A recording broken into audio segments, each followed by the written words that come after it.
نية الفرج للمسلمين صلى الله عليه وسلم. لا حضرة النبي سيدنا محمد صلى الله عليه وسلم. سر الفاتحة. بسم الله الرحمن الرحيم. الحمد لله رب العالمين الرحمن الرحيم مالك يوم الدين إياك نستعين صراط الذين أنعمت عليهم غير المغضوب عليهم ولا الضالين. الحمد لله رب العالمين، والصلاة والسلام على النور المبين سيدنا ومولانا محمد وعلى آله وصحبه أجمعين. أما بعد، فقد قال المصنف رحمه الله: فصل: ومن شروط الصلاة الوضوء. شرط لصحة الصلاة الوضوء، فمن صلى بلا طهارة لم تصح صلاته. والطهارة عن النجاسة في الثوب والبدن والمكان شرط لصحة الصلاة.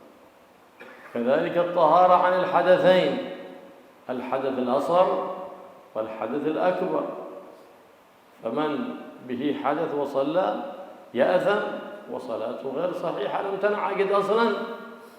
نعم. ومن شروط الصلاة الوضوء. الصلاة أقوال وأفعال مفتتحة بالتكبير ومختتمة بالتسليم غالبا. قد تكون أقوال بلا أفعال كما صلاة الجنازة، أقوال بلا أفعال، وقد تكون أفعال بلا أقوال كما صلاة الأخرس لا يستطيع النطق، فيجب أن يقوم قدر الفاتحة ويركع، لكنه لا يستطيع أن يتلفظ. هذه الصلاة المشروعة التي فرضها الله سبحانه وتعالى على العباد، 5 صلوات فرضهن الله على العباد في اليوم. كل صلاة فريضة أو نافلة لا بد أن يكون شرطها الطهارة، شرطها الطهارة.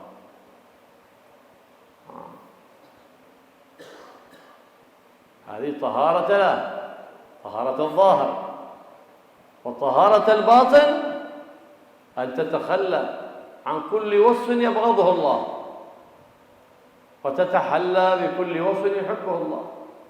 الله يبغض كل متكبر، يبغض كل مرائي، الله يبغض كل حاقد، كل حاسد يبغضه الله، فما يكون له نصيب حتى من ليلة القدر. من في قلبه بغضاء أو شحناء ما يكون له نصيب في دعوة الصالحين في كل ليلة، محروم. فلهذا كان نجاسات مغلظة في القلوب، نجاسات مغلظة تمنع نزول الرحمة على القلب. يجب تطهير القلب من هذه الأوصاف التي يبغضها الله سبحانه وتعالى، ويبدلها بأوصاف يحبها الله ويحبها حبيبه مصطفى محمد بن عبد الله صلى الله عليه وسلم، من الإخلاص، من المحبة. بضد تلك الأوصاف المبغوضة يتحلى بها لينال المحبة من مولاه، فإذا نزلت الرحمات نزلت البركات على تلك القلوب الصافيات. فلهذا يقول سيد السادات صلى الله عليه وسلم: دب إليكم داء الأمم قبلكم، الشحناء والبغضاء، فإنها الحالقة. لا أقول حالقة الشعر، بل حالقة الدين. تحلق الدين، تحلق الدين، تخلي الإنسان يصلي وهو بلا دين، يصوم بلا دين. غره الشيطان ولعب به الشيطان كما تلعب الأطفال بريموت كنترول بلاي ستيشن. لعب به الشيطان، خلاه قلبه وسخ لكن ثوبه نظيف، بدنه نظيف، يغسله بالصابون والشامبو، لكن قلبه نجس ووسخ، قطورا قطورا قطورا. بعيد عن الرحمات والبركات حتى في الليالي المباركات وفي ليلة القدر وفي كل ليلة مباركة. فاحرص أن يكون لك قلب نظيف ليكون محل نزول الرحمات والبركات من رب البريات بواسطة النبي محمد صلى الله عليه وآله وسلم سيد السادات.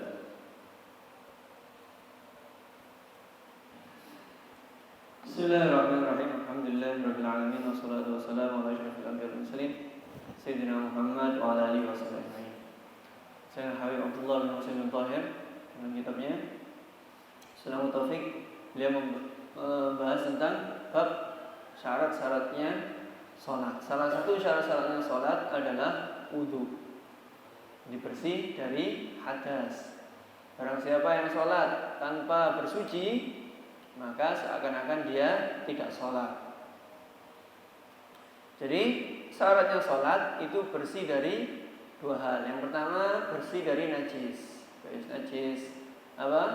Najis mughalladha atau semua jenis najis, mughalladha, mukhaffafah dan yang lainnya di pakaian, tempat atau di tubuh. Juga harus suci dari dua hadas, hadas kecil atau hadas besar. Kalau tidak bersuci, orang sholat ada najisnya. Orang sholat nggak wudhu atau belum mandi ketika hadas besar, maka seakan-akan dia tidak sholat karena sholatnya tidak sah. Dan sholat definisi sholat adalah ucapan dan perbuatan yang dimulai dengan takbiratul ihram dan diakhiri dengan salam. Lumrahnya orang sholat itu diawali dengan takbiratul ihram, diakhiri dengan salam, dan ada pekerjaan dan ada ucapannya.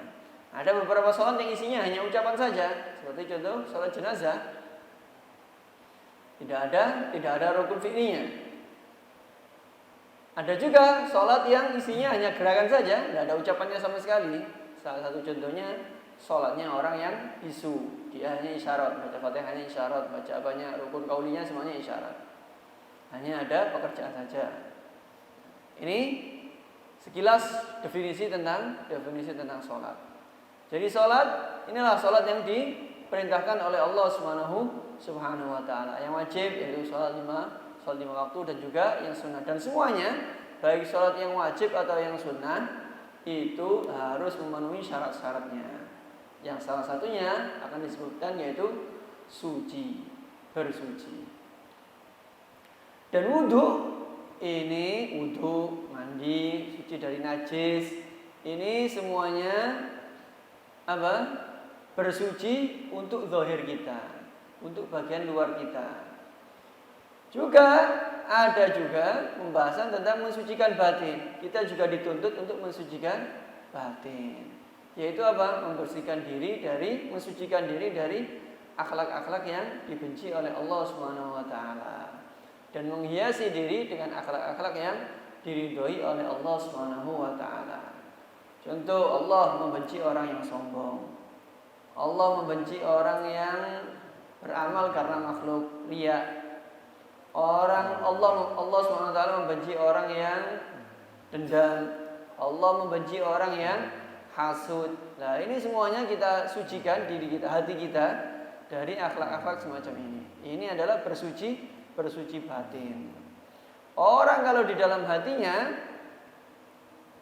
tidak membersihkan akhlak-akhlak ini, di hatinya masih ada sifat-sifat buruk seperti ini, dia tidak akan mendapatkan bagian dari malam-malam yang berkah. Tidak akan mendapatkan bagian kebaikan dari Allah Subhanahu wa ta'ala meskipun di malam Lailatul Qadar. Orang kalau di hatinya ada sifat sombong, tidak akan dapat bagian dari Allah Subhanahu wa ta'ala. Bahkan dari Lailatul Qadar atau dari doanya orang-orang soleh, karena ada najisnya di hatinya. Ini akhlak-akhlak yang disebutkan tadi itu istilahnya najis mughalladha, najis yang berat yang harus disucikan. Dan najis-najis ini bisa mencegah turunnya rahmat Allah Subhanahu wa ta'ala kepada hati tersebut. Jadi wajib dihilangkan. Caranya kita hilangkan dan kita ganti dengan akhlak-akhlak dari kebalikan akhlak tersebut. Orang sombong, ya diganti dengan akhlak yang kebalikannya, rendah hati. Orang riya ya diganti dengan ikhlas. Orang dendam diganti dengan memaafkan. Orang hasud diganti dengan ridho atau dengan apa? Semuanya diganti dengan akhlak-akhlak yang diridhoi oleh Allah Subhanahu wa taala. Jadi Nabi Muhammad SAW bersabda, "Tabba ilaikum da'umamun min qablikum." Merambat kepada kalian penyakit dari umat-umat terdahulu.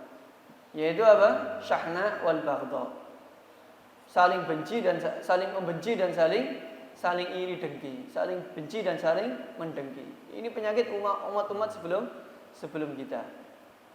Dikatakan itu adalah pencukur, alat cukur, bukan untuk mencukur rambut, tapi itu bisa mencukur agama. Hati kalau ada syahna, hati kalau ada dendam dan saling benci, itu dia sholat secara zahir sah, tapi seakan-akan dia tidak dapat pahala karena di hatinya ada najisnya.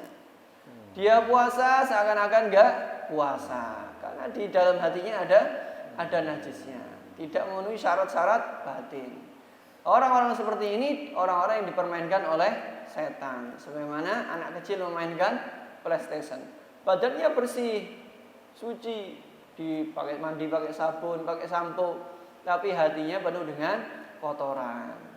Hati yang kotor seperti ini bisa mencegah turunnya rahmat dari Allah Subhanahu wa taala. Maka usahakan kita menjaga kesucian hati kita karena itu adalah tempat turunnya rahmat dari Allah Subhanahu wa taala.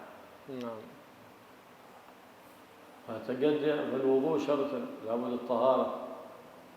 وللطهارة 4 مقاصد: الوضوء والغسل والتيمم وإزالة النجاسة.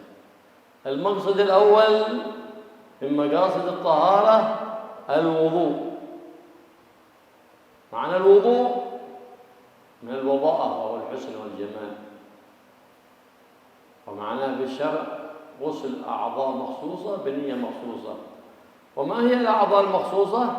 هي المجموعة في قوله سبحانه وتعالى: يا أيها الذين آمنوا إذا قمتم إلى الصلاة فاغسلوا وجوهكم وأيديكم إلى المرافق وامسحوا برؤوسكم وأرجلكم إلى الكعبين.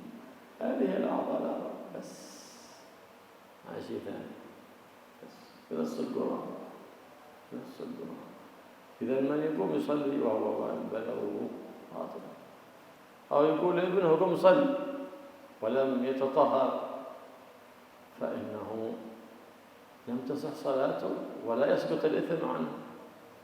لماذا؟ لأنه قبل أن يأمر بالصلاة يجب عليه أن يعلمها الوضوء وشروط الصلاة حتى تصح صلاته. نعم. فالوضوء وفروضه 6 فروض الوضوء، إذا نقص واحد ما تصح. النية مقرونة بغسل أول جزء من الوجه، وغسل الوجه وغسل اليدين مع المرفقين ومسح الرأس وغسل الرجلين مع الكعبين والترتيب. هذه 6 فروض. فإذا أتى بها على هذا الترتيب صح وضوء، وإلا فلا. فالأول النية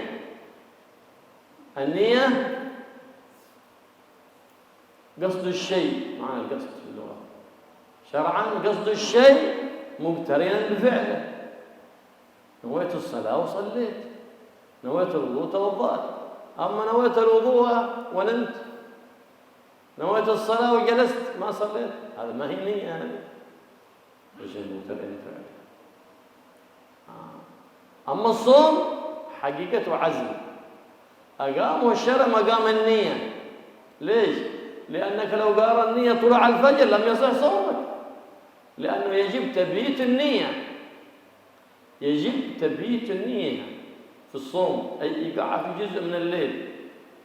فلهذا كان السلف الصالح حتى بعد الإفطار ينون تو مباشرة، وبعد صلاة المغرب يقول اعقدوا نية الصوم خلاص، حتى ثم بعد أن يكررها سنة إعادتها بعد السحور وقبل الإمساك، سنة إعادتها. النية حقيقة النية في الصوم عزم أقام الشارع، مقام له مقام النية. لماذا؟ لأنهم لم يقترن بالفعل. النية نية الطهارة للصلاة، أبو جنوية الطهارة للصلاة. فالنية واجبة. ومتى وقتها في الوضوء؟ عند غسل أول جزء من الوجه. وكيفيتها تقول نويت الطهارة للصلاة، نويت أداء فرض الوضوء، نويت أداء الوضوء.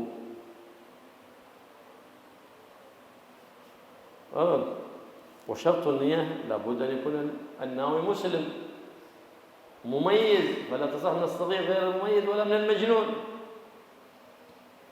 وعلمه بالمنوي. فلو ينوي الوضوء ما يعرف الوضوء ما يصح وضوء، بينوي الصلاة بيصلي كما الخالق ما يصح، بيحاول يروح الحج ما يعرف الواجبات والأركان إلا بيفعل مثل الناس ما يصح إحرامه. لابد قبل النية أن تعرف المنوي، علمه بالمنوي، لابد أن تعلم المنوي إلا ما يصح نيتك.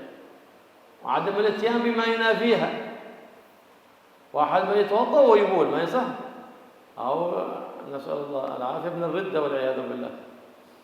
وتحقق المقتضي إن بان الحال. واحد شك أنا متوضي ولا لا، كان أحسن بقوم بتوضأ، ثم تبين أنه محدث، ما يصح وضوء هذا. لماذا؟ لأنه قام يتوضأ وهو غير متحقق المقتضي للطهر. إذا شك أنا متوضي ولا، فالأحسن ينقض نفسه ثم يقوم يتطهر بيقين. وأما إذا تيقن أنه طهارة فإنه سنة تجديد الوضوء لمن صلى فريضة أو سنة أو نفلا. هذا ومقصود النية تمييز العادة عن العبادة، تمييز مراتب العبادة. أنت بتغتسل غسل وضوء ولا غسل تبرد، غسل سنة أو واجب أو تبرد، بالنية يفرق. تمييز مراتب العبادة، هل هذا غسل سنة ولا واجب؟ بهذا يتبين. نعم، هذه النية تميز مراتب العبادة. نعم، فلهذا ينبغي أن تكون النية مستحضرها بقلبك من حين أول الوضوء إلى آخره، وأنت مستحضر النية بقلبك. نعم.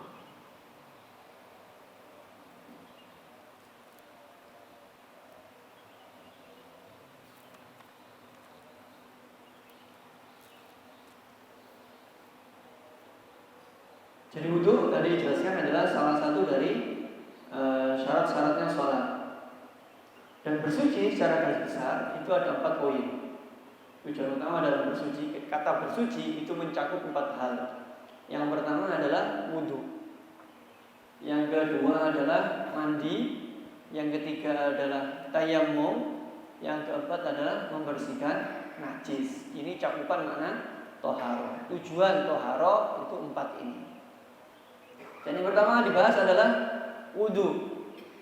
Jadi kalau doa cerah atau bagus, makna bahasanya. Kalau makna syaratnya membasuh anggota tertentu. Anggota tertentu ini apa saja? Yang ada dalam firman Allah SWT, ya ayyuhalladzina amanu idza qumtum ilas shalah faghsilu wujuhakum, wajah kalian, wa aydiyakum ilal marafiq, tangan kalian sampai siku. Wamsahu biru'usikum, usaplah kepala kalian, kepala. Warjulakum ilal ka'bain, dan kaki kalian sampai mata kaki. Ini 4 anggota yang harus dibasuh ketika wudhu yang dijelaskan yang dinas oleh Al-Quran. Jadi orang sholat tanpa wudhu tidak sah sholatnya. Orang nyuruh sholat, nyuruh anaknya sholat, udah berangkat sholat sana. Anaknya tidak tahu syarat-syaratnya wudhu, rukun-rukunnya wudhu. Ya sama saja dia belum melaksanakan kewajibannya memerintahkan anak untuk sholat. Harus diajari syarat-syaratnya wudhu, rukun-rukunnya wudhu. Dan wudhu ini mempunyai rukun, 6 rukun. Ada fardunya wudhu istilahnya. Maksudnya poin-poin dari wudhu yang harus ada pada wudhu. Yang pertama adalah niat, yang bersamaan dengan awal basuh wajah.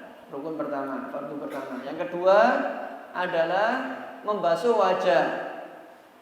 Yang ketiga membasuh tangan sampai siku. Yang keempat mengusap kepala. Yang kelima membasuh kaki. Dan yang keenam adalah tertib. Ini fardu-fardunya wudhu.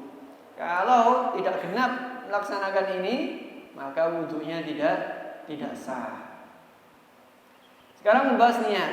Niat itu adalah makna asalnya dalam bahasa itu bertujuan ingin sesuatu, itu niat. Kalau dalam syariat lebih detail lagi, bertujuan melakukan sesuatu bersamaan dengan mulai melakukannya.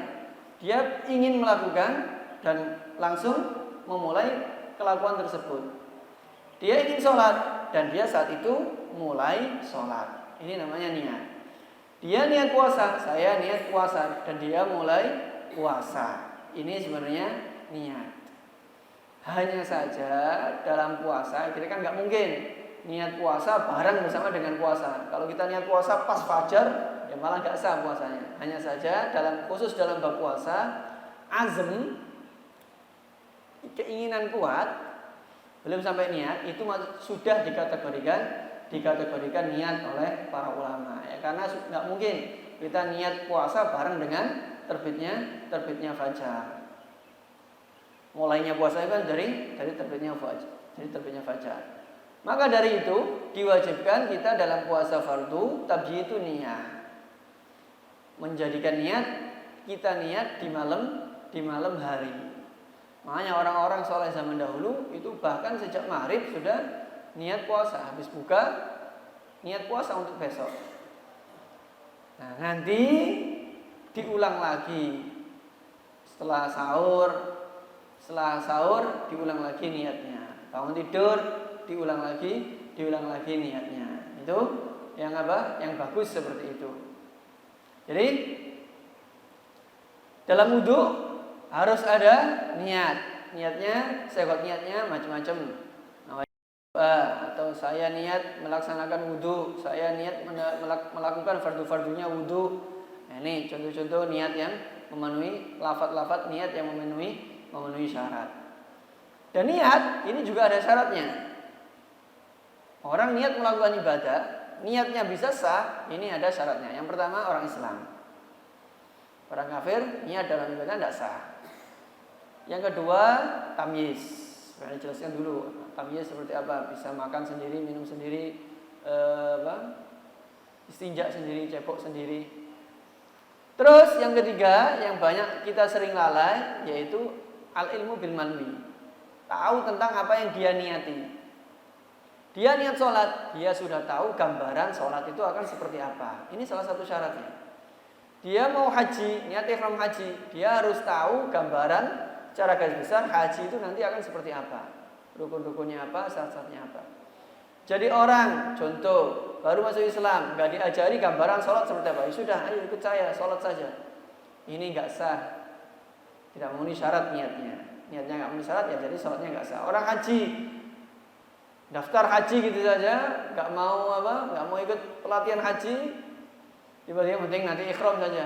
Dia tidak ada gambaran sama sekali haji seperti apa. Niatnya tidak sah. Kenapa? Dia tidak tahu apa yang dia niatkan. Jadi seperti itu. Terus syaratnya niat lagi adalah tidak adanya hal yang yunafi. Tidak adanya hal yang bertentangan dengan yang dia niati. Contoh wudhu yang bertentangan dengan wudhu, yang bisa membatalkan wudhu, kencing. Orang niat wudhu sambil kencing, tidak sah. Karena ada munafik. atau murtad waliyadzubillah. Dia niat wudu tapi melakukan hal yang murtad, menyebabkan dia murtad, tidak sah niatnya. Terus syaratnya niat lagi tahakkukul muqtadi in banal hal. Maksudnya tahakkukul muqtadi ini jelas tuntutan dia wudu. Tuntutan dia untuk melakukan wudu ini sudah jelas. Contoh yang tidak sah adalah orang ragu, saya sudah batal apa enggak? Tuntutan dia untuk wudu kan belum jelas, dia masih ragu. Akhirnya ya sudahlah, saya wudu saja. Dalam keadaan ragu tentang tuntutan dia untuk wudu. Akhirnya ternyata setelah itu dia ingat bahwa dia ternyata beneran batal. Banal hal, jelas bahwa dia benar-benar batal. Wudu yang dia lakukan tadi dalam keadaan ragu, tuntutannya ini tidak sah. Kenapa? Karena niatnya tidak sah. Niatnya tidak memenuhi syarat. Ini sekilas syarat-syaratnya niat. Tujuan dari niat itu apa sih? Hikmah dari niat itu apa? Hikmah dari niat salah satu tujuannya adalah membedakan antara kebiasaan dan ibadah. Duduk di masjid, membedakan antara duduk-duduk biasa sama ibadah i'tikaf. Niat juga membedakan level dari ibadah. Mandi misalnya, mandi sunnah apa mandi wajib? Niat yang membedakan. Sholat sunnah apa sholat wajib? Yang membedakan apa? Niat. Ini salah satu hikmah atau tujuan dari niat adalah membedakan ibadah dengan adat, kebiasaan, juga membedakan level dari ibadah. Dan juga seyogianya orang ketika wudu itu terus menghadirkan niat dia mulai dari dia wudu sampai dari akhir wudu. النية بالقلب. نعم. فلو كان قلبه غافل لم تصح نيته. النية للصلاة ويجب الطهارة للصلاة بقلبه. لو تلفظ بلسانه والقلب غير حاضر ما تصح نيته. القلب منها. أما التلفظ بالنية سنة، لكن النية محلها القلب. تلفظ بها سنة. فلو لم يستحضر بقلبه وتلفظ بلسانه لم تصح وضوءه. أو بالعكس استحضر بقلبه ولم يتلفظ صح وضوءه. النية محلها القلب. ونويت الطهارة للصلاة مثلا، أو غيرها من النيات المجزئة عند غسل الوجه. أي نية؟ نويت أداء الوضوء، نويت أداء فرض الوضوء. أي نية معتبرة من النيات تكفي ذلك. متى وقتها؟ عند غسل أول جزء مغسول من الوجه. فلو لم ينوي حتى غسل نصف الوجه صحت نيته، لكن يجب عليه إعادة ما غسله بلا نية. يجب عليه إعادة ما غسله بلا نية. فيغسل وجهه. فلو لم يعده لم يصح. فالنية عند غسل جزء أول جزء مغسول من الوجه. نعم. نعم.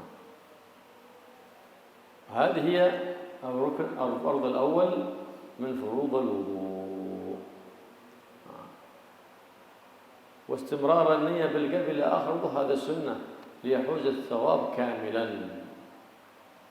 الثاني من فروض الوضوء غسل الوجه جميعا، أي كله، من منابت شعر الرأس غالبا إلى الذقن ملتقى اللحيين. هذا الذقن ملتقى اللحيين يقال له ذقن.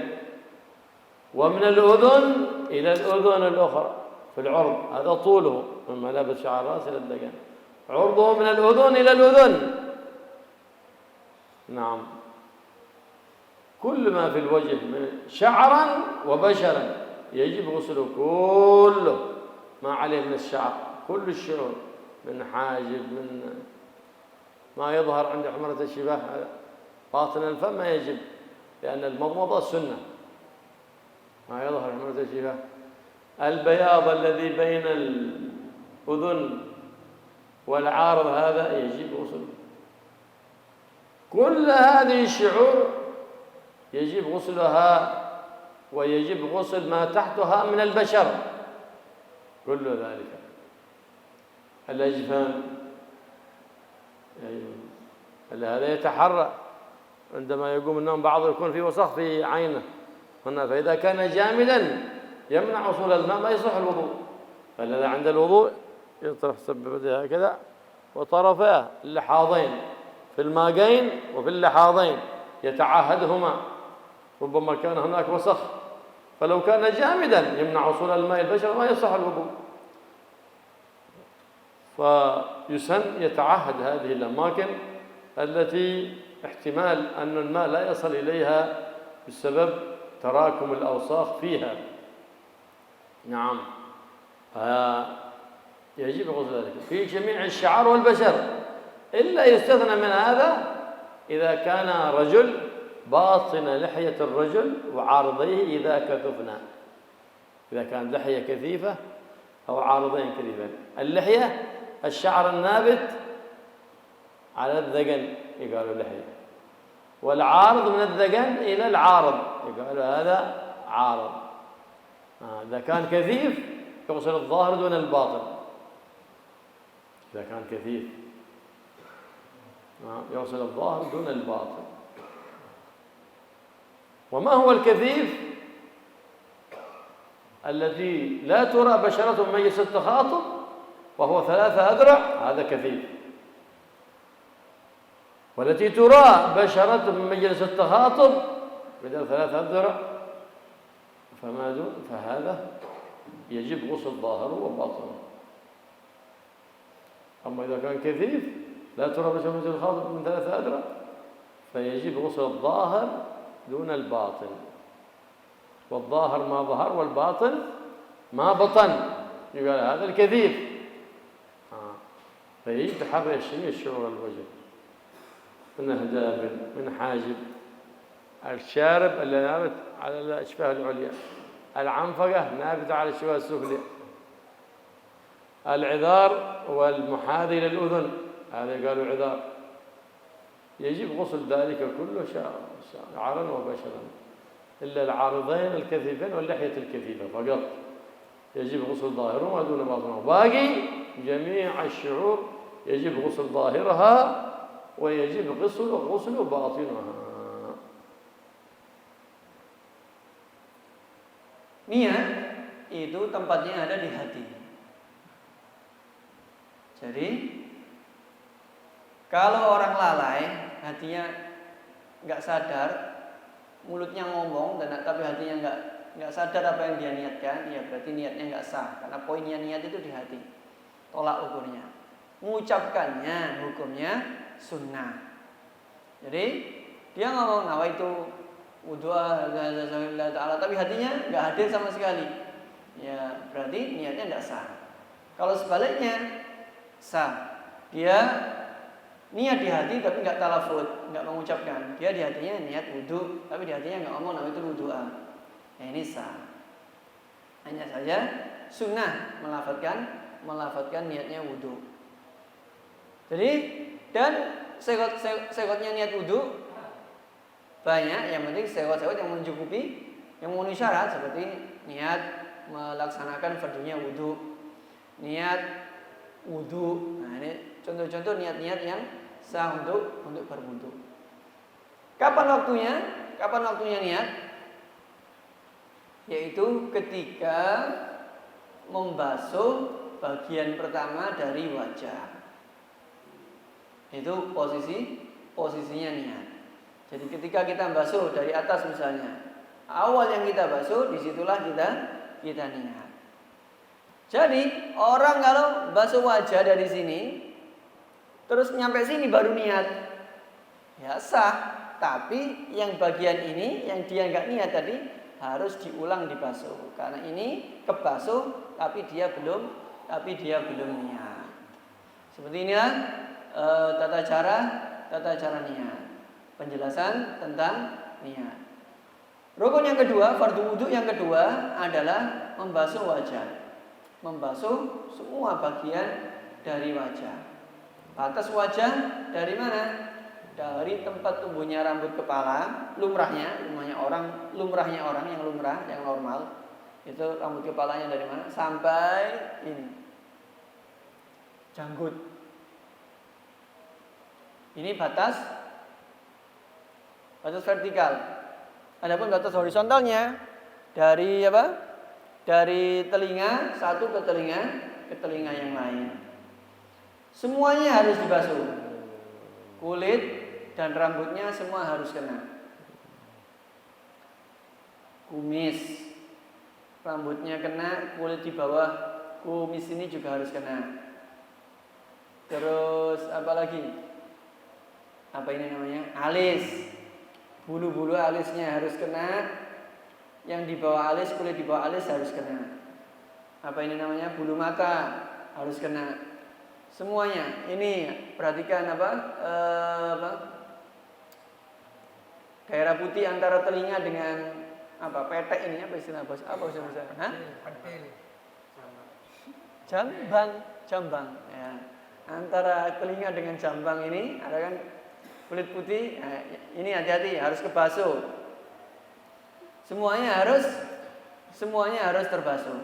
Dikecualikan jenggotnya laki-laki. 1 jenggot, 2 jenggotnya laki-laki, 3 lebat. Ini dikecualikan. Cukup dibasuh luarnya saja cukup. Acuan jenggot lebat itu gimana? Acuan jenggot lebat itu yang terlihat di majelis ketika ngobrol.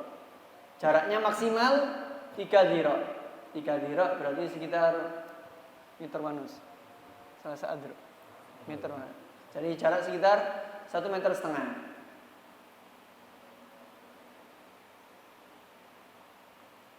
Ini maksimal. Kalau orang ngobrol dari jarak segitu, kelihatan kulitnya, berarti ini jenggotnya tipis. Kalau nggak kelihatan, berarti jenggotnya lebat. Jadi yang dikecualikan jenggot dan brewok yang lebat. Ini dikecualikan, cukup dibasuh luarnya saja, tidak masalah. Selain jenggot ini rambut yang tumbuh di ini, lihyah istilahnya, rambut yang tumbuh di janggut kita. Aridon itu yang tumbuh antara jenggot ke apa tadi? Jambang. Ya, jambang tadi. Ini dikecualikan. Sisanya harus dibasuh luar dalam. Seperti jambang ini sama harus dibasuh luar dalam. Alis semuanya, sisanya selain itu tadi, pengecualian tadi harus dibasuh luar dalam. Rambut dan kulitnya harus kena kumis, terus rambut yang ada di bawah mulut ini biasanya ada rambutnya. Ini meskipun lebat harus kena. حقيقة الغفور والوضوء إن شاء الله ستأتي بدرس الآتي.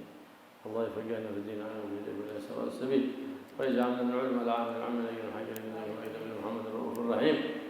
يا أيها ذا الجلال والإكرام وأسألك على كل شيء قدير. وصلى الله على سيدنا محمد وسلم والحمد لله رب العالمين بسر الفاتحة. بسم الله الرحمن الرحيم. اللهم صل وسلم. اللهم يا كافي البلاء اكفنا البلاء قبل نزوله. يا الله يا الله يا الله يا الله يا الله يا الله. اللهم يا كافي البلاء اكفنا البلاء قبل نزوله من السماء. يا الله يا الله يا الله يا الله يا الله يا الله يا الله. اللهم يا كافي البلاء اكفنا البلاء قبل نزوله من السماء. يا الله يا الله يا الله يا الله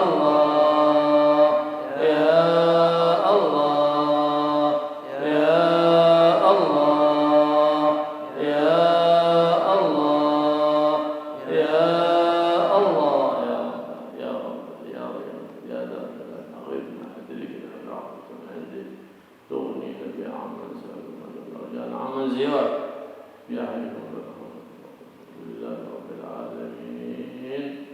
أشهد أن لا